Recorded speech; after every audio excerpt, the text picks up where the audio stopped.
Di sini kami akan menampilkan hasil analisis novel sejarah yang berjudul Laut Bercerita.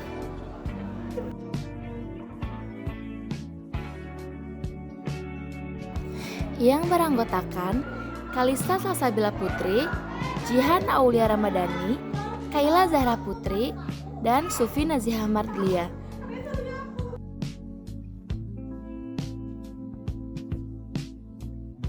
Sinopsis adalah sebuah ringkasan atau penjelasan singkat mengenai cerita, acara, film, buku, novel, dan lain-lain. Nah, berikut sinopsis dari novel Laut Bercerita. Novel Laut Bercerita karya Leila S. Chudori mengisahkan perjuangan biru laut, seorang mahasiswa yang terlibat dalam gerakan pro-demokrasi pada akhir 1990-an di Indonesia, saat Orde Baru masih berkuasa. Laut bersama teman-temannya yang tergabung dalam kelompok aktivis berjuang melawan ketidakadilan dan penindasan yang dilakukan oleh pemerintah otoriter. Cerita dimulai dengan kehidupan sehari-hari Laut dan kawan-kawannya yang penuh semangat dalam memperjuangkan keadilan dan demokrasi. Mereka sering mengadakan diskusi, menyebarkan selebaran, dan mengorganisir demonstrasi. Namun, di tengah-tengah semangat perjuangan itu, mereka harus menghadapi ancaman penangkapan, penyiksaan, dan penghilangan paksa oleh aparat keamanan.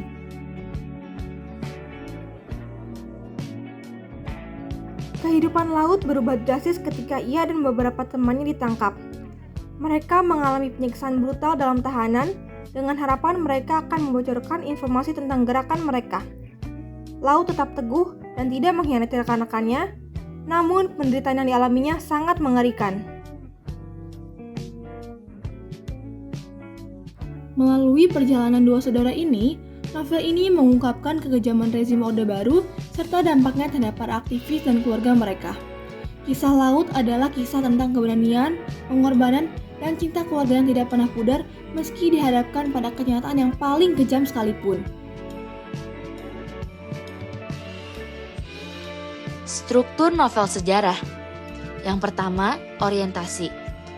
Orientasi dalam novel ini memperkenalkan pembaca pada latar belakang kehidupan Laut, seorang mahasiswa aktivis, dan lingkungannya.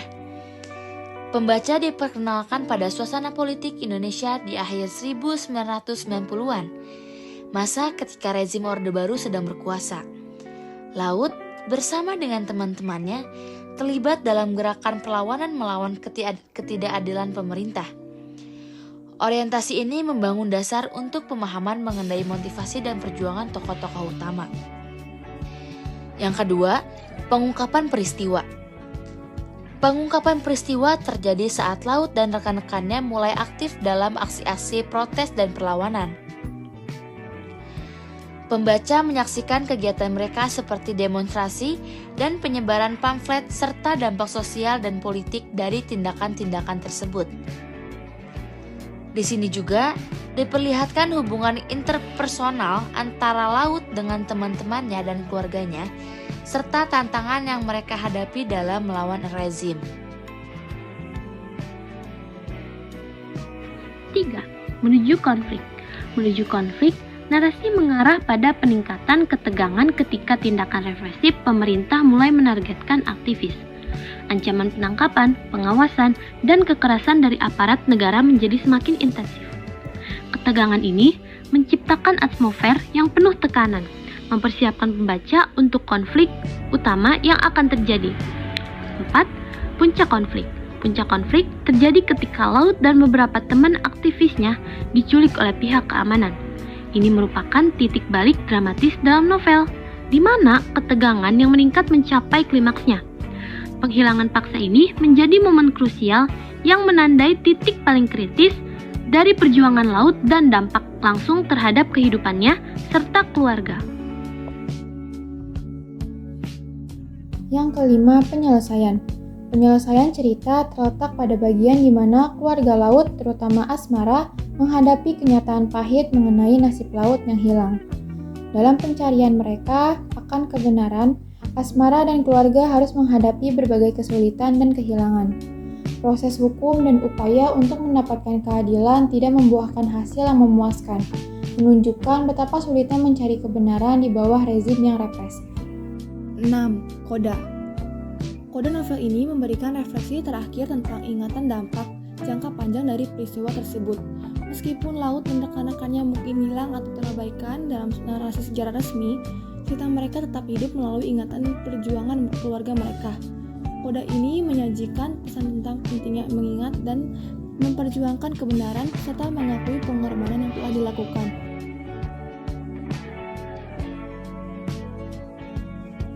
Adapun kaidah kebahasaan dalam novel Laut Bercerita. Yang pertama, verba material. Yang kedua, verba mental. Yang ketiga, kalimat langsung. 4, kalimat tidak langsung. 5, kalimat lampau. 6, konjungsi temporal. 7, peribahasa. 8, adjektif. 9, makna kias. Verba material adalah jenis kata kerja yang menunjukkan tindakan fisik atau aktivitas yang melibatkan tubuh atau objek fisik. Kalimat yang terdapat verba material dalam novel Laut Bercerita antara lain 1. Aku mengambil gelas kaleng itu dengan tangan gemetar. Verba materialnya yaitu mengambil, karena menggambarkan tindakan fisik yang dilakukan oleh subjek aku terhadap objek yaitu gelas kaleng. Tindakan mengambil adalah aktivitas yang melibatkan gerakan tubuh yang dapat diamati secara fisik. 2. Aku tetap memejamkan mata meski tersenyum. Verba materialnya yaitu memejamkan, karena kata memejamkan adalah tindakan fisik yang dilakukan oleh subjek terhadap objek yaitu mata.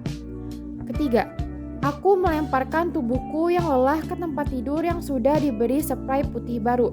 Verba materialnya yaitu melemparkan, karena kata melemparkan menggambarkan tindakan fisik yang dilakukan oleh subjek aku terhadap objek yaitu tubuhku.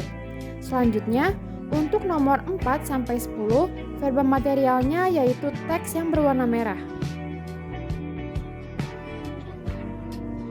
Verba mental. Verba mental adalah verba yang menerangkan persepsi, afeksi, dan kognisi. Pada verba mental terdapat partisipan pengindra dan fenomena. Kalimat yang termasuk verba mental dalam novel Laut Bercerita antara lain 1. Tiba-tiba saja aku merasa ada sesuatu yang tajam menembus punggungku, pedih, perih, lalu belakang kepalaku. Verba mentalnya yaitu merasa, karena kata kerja ini menggambarkan proses internal yang terjadi dalam pikiran atau emosi seseorang. 2. Aku mendengar kepak sayap serombongan burung, seolah mereka ingin membesarkan hatiku. Verba mentalnya yaitu mendengar, karena menggambarkan proses persepsi di mana seseorang menerima dan memproses informasi melalui pendengaran, melibatkan pengalaman subjektif dan interaksi mental yang mempengaruhi pikiran dan emosi. Selanjutnya, nomor 3-10 yang termasuk verba mentalnya yaitu tulisan yang berwarna merah.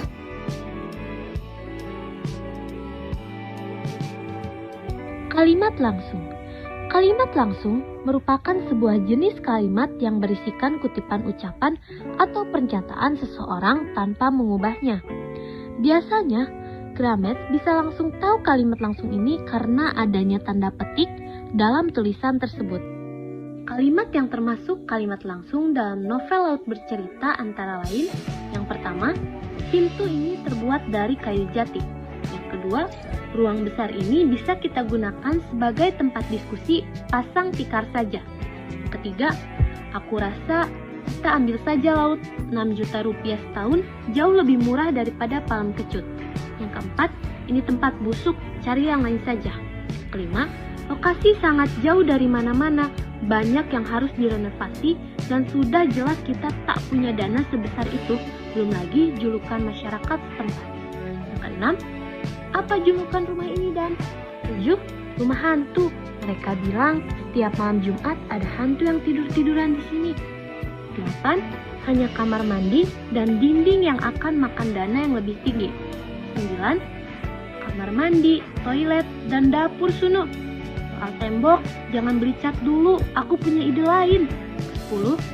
Coba gambarkan peta bagaimana seseorang yang berangkat dari kampus bisa mencapai rumah ini. Kalimat tidak langsung. Kalimat tidak langsung adalah kalimat yang digunakan untuk menyampaikan atau melaporkan kembali ucapan yang pernah disampaikan seseorang tanpa mengutip keseluruhan kalimatnya untuk disampaikan kepada orang lain. 1. Dia berkata bahwa dia tidak takut gelap. 2. Kau akan mati, demikian kata si mata merah dengan semburan bau rokok. 3. Dia bertanya tentang ibuku apakah beliau bekerja di kantoran atau mengurus rumah tangga. 4. Dia ingin bertemu dan belajar dari orang-orang yang berdiskusi dan dengan pemikiran besar. 5. Dia mengaku tak tertarik mendaftar Universitas Jakarta meski orang tuanya sudah pindah ke sana. 6. Asmara juga mengatakan ayah dari temannya ada yang begitu saja dipecat dari tempat bekerja, lalu dia menganggur. 7. Alex tertawa dan mengatakan ia lupa bahwa aku selalu membawa seisi kulkas. 8. Dia berkata, kalau sampai aku diambil dan tidak kembali, sampaikan pada Asmara, maafkan aku meninggalkan dia ketika bermain petak umpet. 9. Dia mengatakan, engkau akan paham karena dia akan selalu mengirim pesan kepadaku melalui alam.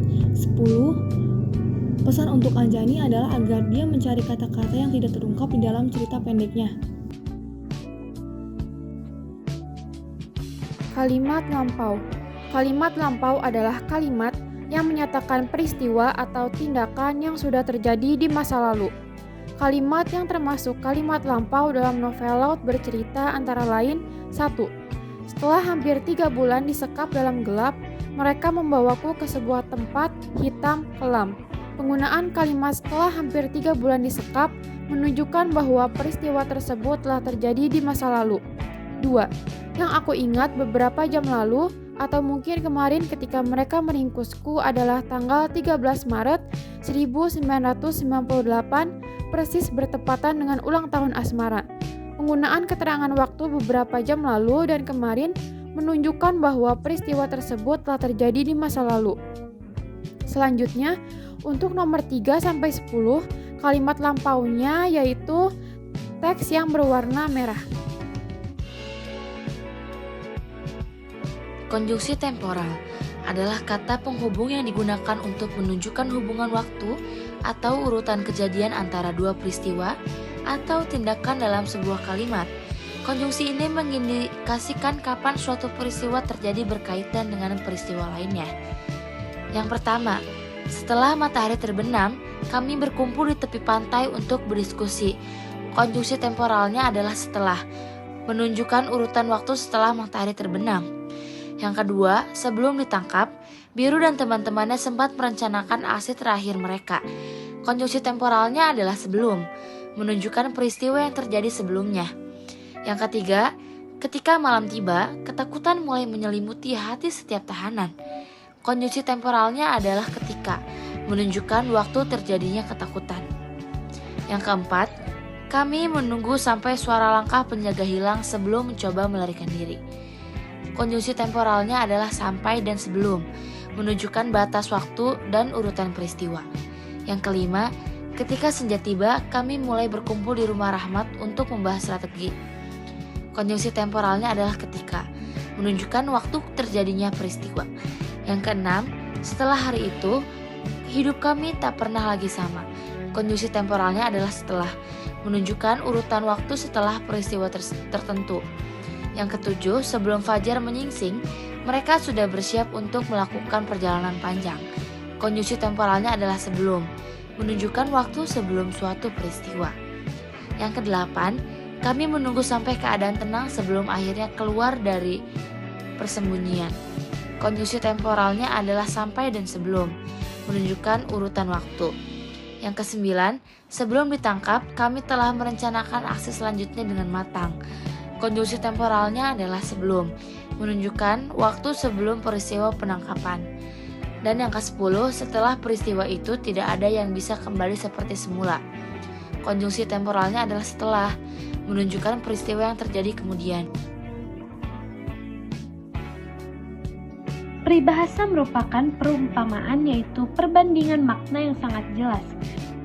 Peribahasa yang ada dalam novel Laut bercerita yaitu nasi sudah menjadi bubur. Peribahasa ini menggambarkan situasi tragis yang dihadapi karakter utama setelah serangkaian peristiwa yang tak dapat diubah lagi. Setelah Biru Laut dan teman-temannya ditangkap dan disiksa, banyak hal yang sudah tak bisa diperbaiki lagi.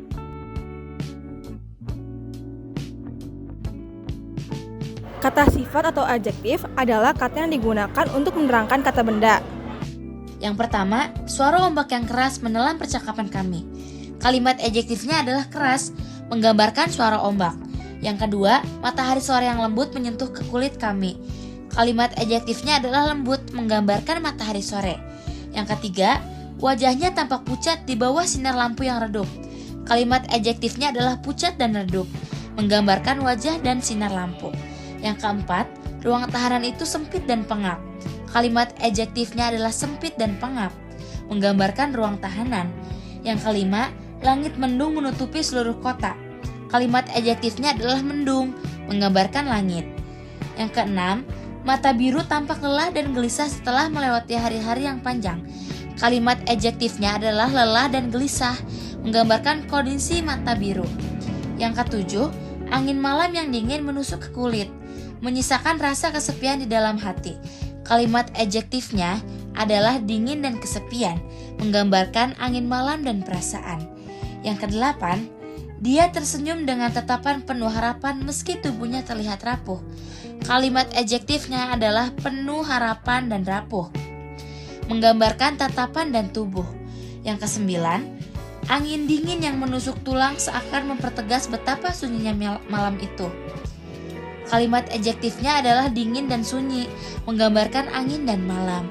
Yang kesepuluh, wajah-wajah letih dan penuh luka, mereka menyeratkan penderitaan yang tak terkatakan. Kalimat adjektifnya adalah letih, penuh luka, dan tak terkatakan, menggambarkan wajah-wajah dan penderitaan. Makna kias. Makna kias adalah makna yang memiliki arti yang tidak sebenarnya, di mana seseorang harus menerka maksud dari kata tersebut. 1. Ketidaktahuan dan ketidakpastian kadang-kadang jauh lebih membunuh daripada pembunuhan. Makna kiasan kalimat ini tidak berbicara tentang membunuh secara harfiah, melainkan menggambarkan dampak ketidaktahuan dan ketidakpastian yang bisa sangat menyakitkan atau menghancurkan perasaan seseorang, lebih daripada kematian fisik. 2. Matilah engkau mati, kau akan lahir berkali-kali. Makna kiasan kalimat ini menggambarkan kematian bukan sebagai akhir hidup fisik, tetapi sebagai transformasi atau proses perubahan yang bisa memberikan kelahiran kembali dalam bentuk yang lebih baik. 3. Kematianku tak lebih dari seperti saat seorang penyair menuliskan tanda titik pada akhir kalimat sajaknya, menandakan akhir yang sederhana namun bermakna dalam hidup seseorang seperti akhir sebuah sajak. 4. Matanya seperti lautan yang tenang, namun di dalamnya terkandung banyak rahasia. Makna kiasan kalimat ini, mata diibaratkan sebagai lautan yang tampak tenang di permukaan, tapi memiliki kedalaman misteri di dalamnya. Ini menggambarkan seseorang yang mungkin terlihat tenang, tapi menyimpan banyak rahasia atau emosi yang tidak terungkap. 5. Kamarnya seperti penjara, namun ia tak ingin keluar. Makna kiasan kalimat ini, kamar diibaratkan sebagai penjara, menandakan keterbatasan atau keterkukungan, tetapi ada kontradiksi di mana orang tersebut tidak ingin meninggalkan penjara tersebut, mungkin karena kenyamanan atau ketertarikan emosional. Yang keenam, perkataan itu seperti pedang, bisa melukai siapa saja yang mendengarnya. Maksud makna kiasannya yaitu perkataan diibaratkan sebagai pedang, menunjukkan bahwa kata-kata bisa sangat tajam dan menyakitkan, mampu melukai perasaan atau hati orang lain. 7. Hidupnya seperti ombak di lautan, kadang tenang, kadang bergelora. Maksud makna kiasannya yaitu hidup diibaratkan sebagai ombak di lautan yang berfluktuasi di antara ketenangan dan kekacauan, menggambarkan pasang surut kehidupan seseorang. 8. Luka-lukanya seperti luka di hati, tak bisa hilang begitu saja. Maksud makna kiasannya yaitu luka fisik diibaratkan dengan luka batin, menunjukkan bahwa beberapa rasa sakit emosional sulit sembuh atau hilang, seperti luka di hati yang terus membekas. 9. Kata-katanya seperti api, bisa membakar siapa saja yang mendengarnya. Maksud makna kiasannya yaitu kata-kata diibaratkan sebagai api, menunjukkan bahwa ucapan seseorang bisa sangat menyakitkan, membakar semangat atau emosi yang mendengarnya. 10. Kesedihannya seperti lautan, tak ada tepiannya. Maksud makna kiasannya yaitu kesedihan diibaratkan sebagai lautan luas tanpa tepian, menggambarkan perasaan duka yang sangat mendalam dan tak berujung.